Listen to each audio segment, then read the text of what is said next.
Common passing आहे त्याला आपण फॅरिंग्स असं म्हणतो.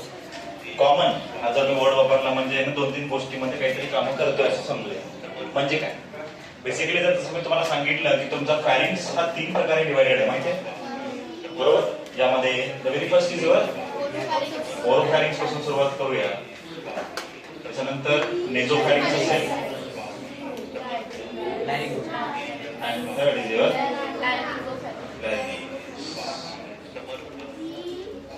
असे 3 टाइप्स ऑफ फॅरिंग्स असतात. म्हणजे तुमचा ऍक्च्युअल मध्ये फॅरिंग्स हा तुमच्या नोज मध्ये भी ओपन असतो, तुमच्या ओरल कॅव्हिटी मध्ये ओपन आहे, प्लस तुमच्या लॅरिंग्स मध्ये ओपन आहे. लॅरिंग्स म्हणजे काय ते सांगतो. Larynx is nothing but sound box. Sound box म्हणजे काय, जे काय आपण बोलतोय, जे काय साऊंड आपल्या बाहेर पडतोय रे, साऊंड याशिवाय हा साऊंड जे येतोय ना ऍक्च्युअल मध्ये due to the help of your larynx त्यामुळे येतो. Got it? सगळ्यांना समजलं? कॉमन पॅसेज का म्हणतं कारण पर्टिक्युलरली ना 3 पार्ट मध्ये ओपन आहे. ओरो म्हणजे तुमच्या ओरल कॅव्हिटी मध्ये, नेझो म्हणजे तुमच्या नेझल कॅव्हिटी मध्ये. नेझल कॅव्हिटी सगळ्यांना माहिती आहे, नोज त्याच्यानंतर नेझल कॅव्हिटी आपण बघितली होती, म्हणजे हे वाला पार्ट पूर्ण. नेक्स्ट तुमचं लॅरिंजोफॅरिंग्स असेल, राईट? नेक्स्ट जसं आता आपण फॅरिंग्सच्या नंतर जाऊया. फॅरिंग्सच्या नंतर कुठला आहे हो काय सगळ्यांना सांगा. That is your इसोफॅगस.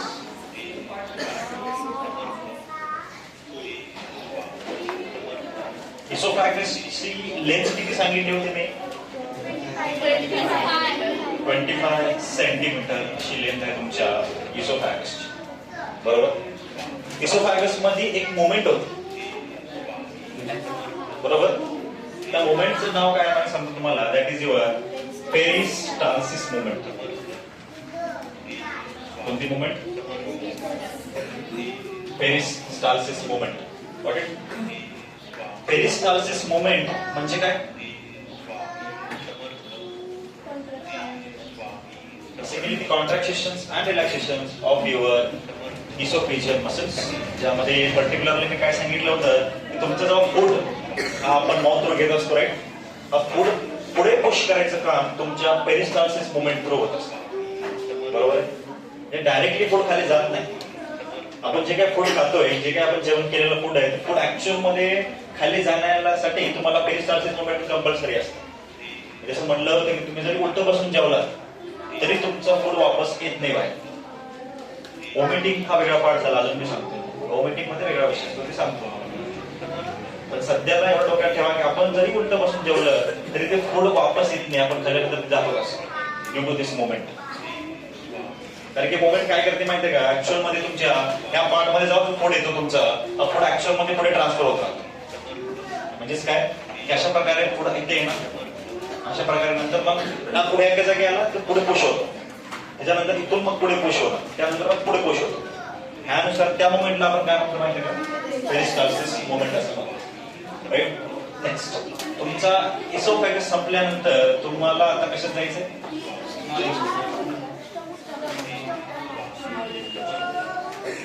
स्पॉन्टस मध्ये कशाला जायचं? स्टमकला बायपास कशाला करायचं? स्टमक मध्ये जाऊ द्या, त्यानंतर आपण स्पॉन्टस मध्ये जाऊ, राईट. सो बेसिकली तुमच्या स्टमकचा शेप काय?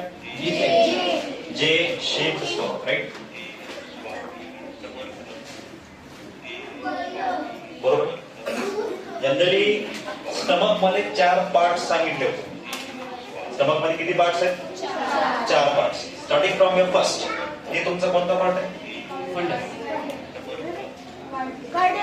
Cardiac part. मी पार्ट्स विचारतोय, स्पिंटर बद्दल आपण बोलायचं नाहीये. स्पिंटर थोड्या वेळाने, बरोबर. पहिल्या पार्टचं नाव कार्डियक असेल, त्याच्यानंतर हे जे वरचा पार्ट आहे ह्याला आपण काय म्हणतो? फंडस म्हणतो. नेक्स्ट त्याच्यानंतर काय? बॉडी. त्याच्यानंतर तुमचा जे खालचा वाला पार्ट आहे त्याला आपण काय म्हणतो? पायरोलस. पायरोलस असं म्हणतो, बरोबर. हे तुमचे स्टमकचे 4 मेन पार्ट्स. नेक्स्ट मी तुम्हाला हर्ट शिकवत असताना एक गोष्ट सांगितली होती, दॅट इज अबाउट व्हॅल्व्स. सांगितलं होतं गट मध्ये किती व्हॅल्व्स होते? 4 व्हॅल्व होते. व्हॅल्व्सचं काय काम होतं?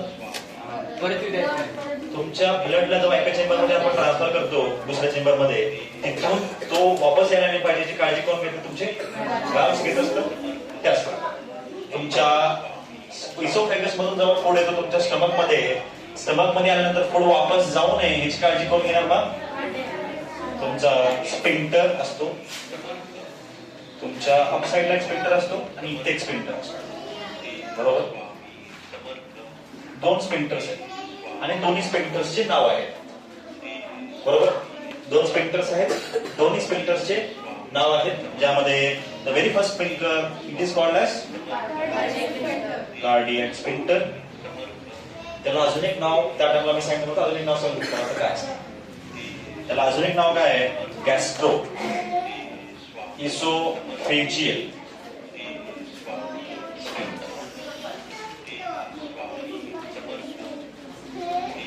गॅस्ट्रो इसोफेजियल स्पिंक्टर आणि त्यालाच आपण कार्डियक स्पिंक्टर म्हणतो, बरोबर? आता विषय काय सांगतो तुम्हाला. छातीत जळजळ करते, त्याला आपण ऍसिडिटी म्हणतो, बरोबर? ऍसिडिटी व्हायचं रिझन काय सांगतो तुम्हाला? तुमच्या स्टमक मध्ये ऍसिड असतो, बरोबर? तुमच्या स्टमक मध्ये एक ऍसिड आहे, त्या ऍसिडचं नाव काय माहितीये का? हायड्रोक्लोरिक ऍसिड, त्याला आपण HCl असं लिहितो, बरोबर? जेव्हा फूडचा प्रमाण तुमच्या कॅपॅसिटीपेक्षा जास्त झाला समजा इन केस, तर विषय काय होतं माहितीये का? इथलं जे ऍसिड आहे, हा ऍसिड ऍक्च्युअल मध्ये तुमच्या रिफ्लक्स थ्रू हा तुमचा कार्डियक स्पिंटर जे आहे ते ओपन होतो. कधी जेवण फुल होते जेव्हा जेवण फुल होतं का, तेव्हा विषय काय होतं माहितीये का? स्पिंटरला रिफ्लक्स ऍक्शन भेटतो की बाबा हे ओपन व्हायला पाहिजे, कारण ह्याच्या कॅपॅसिटीनुसार आपण ह्याच्यापेक्षा जास्त दिलेलं आहे. मग त्यावेळेला काय होते माहितीये का? हा जे स्पिंटर आहे, हा स्पिंटर ओपन होऊन इथला ऍसिड थोडंसं फार वर जातो. कुठला? त्याला आपण जेव्हा तुमचा ऍसिड ह्या इसोफॅगस मध्ये येतो का, त्याला आपण काय म्हणतो माहितीये का? हर्ट बर्न असं म्हणतो. हर्ट बर्न म्हणजे ते जळजळ करते. बेसिकली छाती जळजळ ते करतो का? It is due to have acidity. Acidity basically तुमचं गॅस्ट्रोइसोफॅगल स्पिंटर आहे ते ओपन होतं, त्यामुळे ओपन झाल्यामुळे तुमचा ऍसिड इसोफॅगस मध्ये ट्रान्सफर होतात, त्यामुळे तुम्हाला जळजळ जाणवते, right? Due to that acid. Okay, next तुमचं जे नेक्स्ट इथला स्पिंटर आहे, ह्या स्पिंटरचं नाव काय? काय? पायलोरिक स्पिंटर असं म्हणलेलं, बरोबर? त्यांच्या पार्ट्सवर डोक्यात ठेवायचं. तुमच्या याच्यापाशी पार्ट कुठला होता? कार्डियक होता, राईट? ते कार्डियक मुळे त्याला आपण कार्डियक स्पिंटर म्हणलं, त्यालाच आपण गॅस्ट्रो इसोफेजियल स्पिंटर म्हणलं. इसोफेजियल नावामध्ये इसोफेगस जवळपास आहे, त्यामुळे त्याला गॅस्ट्रो इसोफेजियल स्पिंटर असं म्हणलेलं. Next goes with your pylorus. पायलोरसच्या जवळ असल्यामुळं त्याला बेसिकली पायलोरिक स्पिंटर असं डोक्यात ठेवायचं. दोन्ही स्पिंटर्स क्लिअर? स्पिंटर सर्व क्लिअर? वरचं काम काय सगळ्यांना कळालं? तो बेसिकली माहिती आहे का? फूडला बॅकफ्लो होऊ नये याची काळजी तुमचे स्पिंटर्स घेत असतात, बरोबर? Next moving forward to your small intestine. C shaped एक सेक्शन असते, ओके? काय असते ते सांगतो.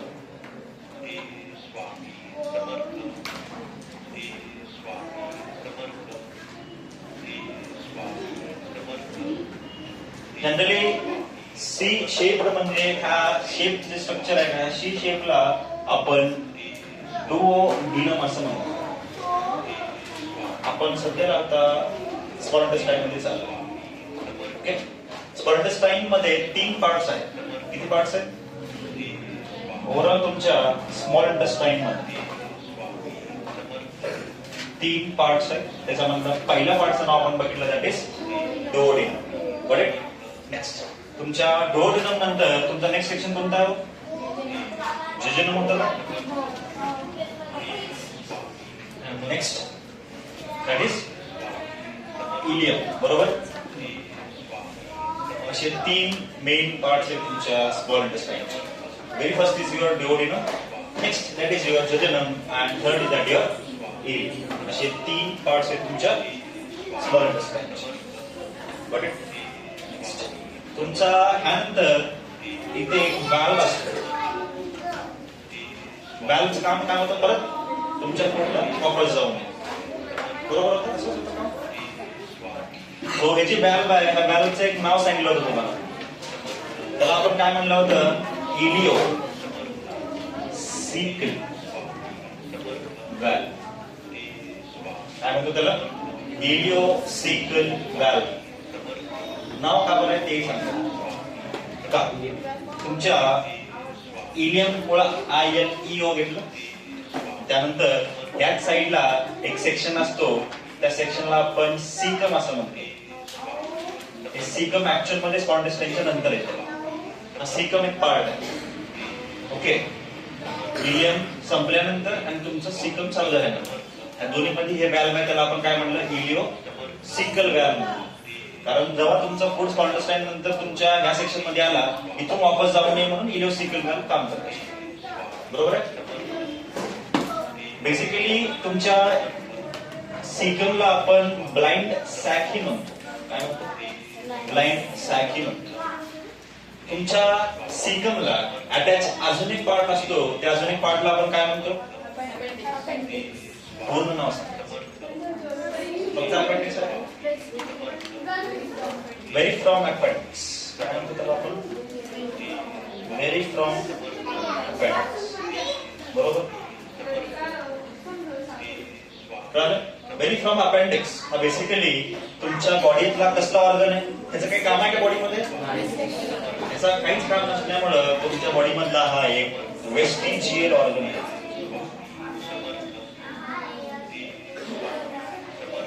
कुठला ऑर्गन आहे? वेस्टिजियल ऑर्गन आहे. त्याच्यानंतर तुमचा वेस्टिजियल ऑर्गन हा अपेंडिक्सला जोडून काय असणार आहे?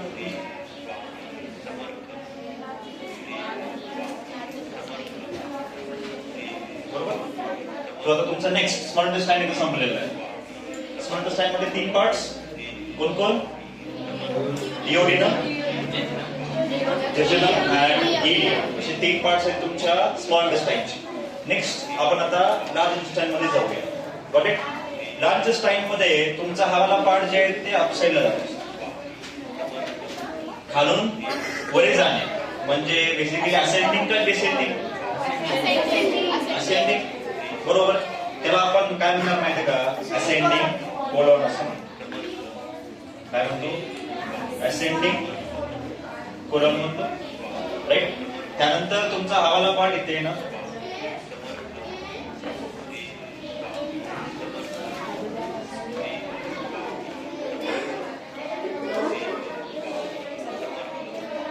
तुमचा काय झालं? काय झालं? बेसिकली हा वाला जे सेक्शन आहे, या सेक्शनला आपण कुठला कॉलम म्हणतो? That is your transverse column. बरोबर? ट्रान्सवर्स कॉलम काय पाहिजे? तिथं पेजेस आहेत पाहिजे. वही आहेत. ओके. सो नेक्स्ट तुमचा हा सेक्शन जे आहे ह्याला आपण ट्रान्सवर्स कॉलम असं म्हणलेलं आहे. त्यानंतर हा वाला पार्ट तुमच्या डाऊन साइडला जाणार त्याला आपण डिसेंडिंग कॉलम बघतो.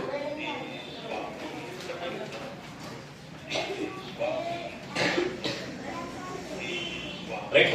3 parts. Nothing but your first is your ascending column, second transverse column and third descending. Okay. Next अजून एक पार्ट त्याने डिस्कस केला, त्याच्यामध्ये आता सध्याला तुम्हाला मी सांगितलं की तुमच्या डिसेंडिंग कोलम नंतर अजून एक कोलम आहे. तुमच्या डिसेंडिंग कोलम नंतर अजून एक कोलम असतो, त्याला आपण काय म्हणतो? सांगितलं तुम्हाला? काय सांगितलं रे? डिसेंडिंग कोलम नंतर अजून एक कोलम असतो, त्याला आपण काय म्हणतो माहितीये का? सिग्मॉइड कोलम असं म्हणतो. काय म्हणतो? सिग्मॉइड कोलम असं म्हणतो. बरोबर? चालेल. Parts clear? आपण सध्या फक्त इंटरनल पार्ट्स बघतो याच्याकडे. ओके. त्याच्यानंतर आपण डायजेशन प्रोसेस बघू. म्हणजे जर फूड इथं आला की इथे खाली येऊन काय होणार, इथं केल्यानंतर काय होतं, इथे केल्यानंतर काय होतं, ते वाले पार्ट्स आपण नेक्स्ट क्वेश्चनमध्ये बघणार. पहिले तुम्हाला सगळे पार्ट्स क्लिअर पाहिजे. बरोबर? त्यामध्ये आपण काय म्हणलं? बेसिकली डिसेंडिंग कोलम सोडल्यानंतर कुठला कोलम आहे? सिग्मॉइड कोलम नंतर तुमचा फूड हा आता बाहेर जातो आणि ते कुठल्या सेक्शनमध्ये जातो माहिती का? त्याला आपण आयनस असं म्हणतो. बरोबर? क्लिअर का? बरोबर? बोर्ड रिकामा वाटत